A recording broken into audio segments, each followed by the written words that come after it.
Bismillahirrahmanirrahim. Assalamualaikum warahmatullahi wabarakatuh. Selamat pagi.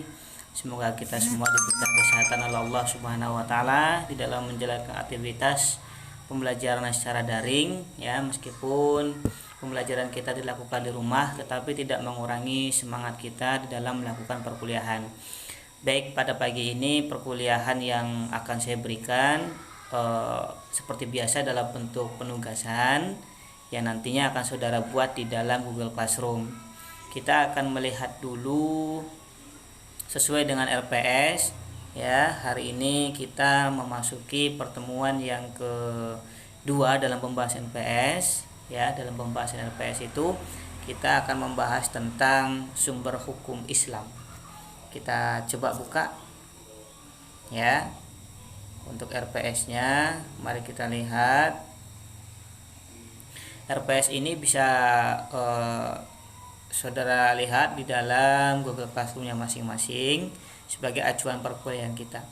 Sekarang kita masuk ke dalam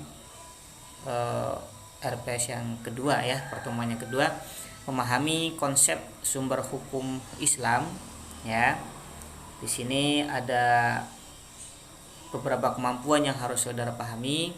Apa itu definisi sumber hukum Islam, Al-Quran, apa definisinya, hadis, ijtihad, kemudian macam-macam hukum Islam, kekuatan hukum Al-Quran, hadis, dan ijtihad, serta pembangunan paradigma Qur'ani dalam membangun kebudayaan.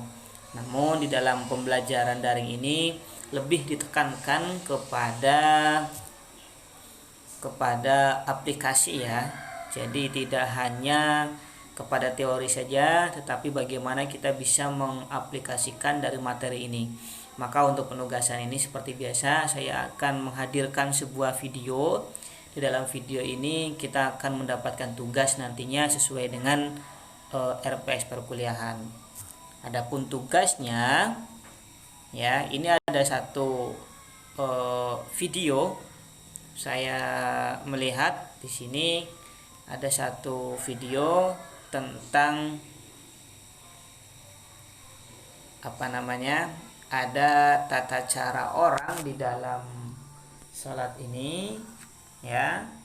Nah, yang kiranya kurang sesuai kita lihat ya.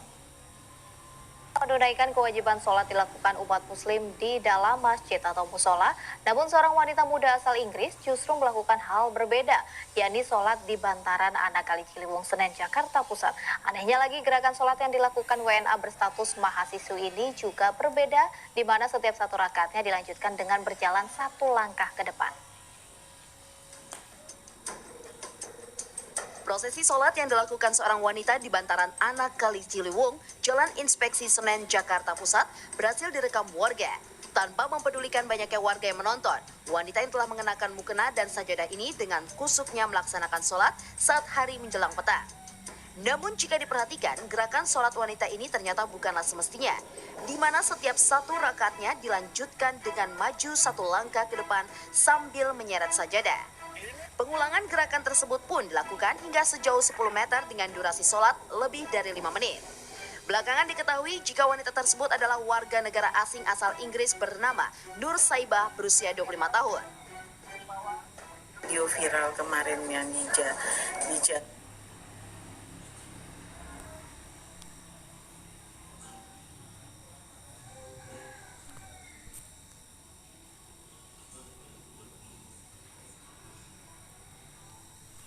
Ya, baik.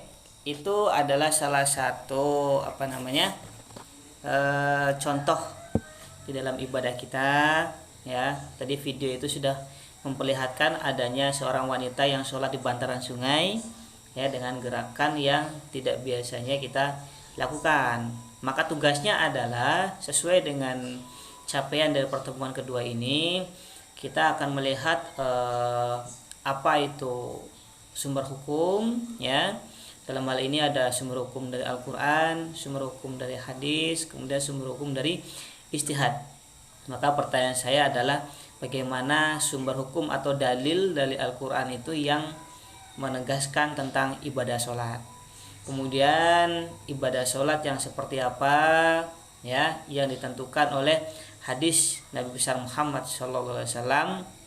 Kemudian yang ketiga, dari pandangan istihad atau pandangan ulama terkait sholat tadi seperti apa. Ya, jadi silakan saudara cari referensinya, boleh di dalam buku, boleh di dalam kitab, ataupun boleh di dalam tafsir.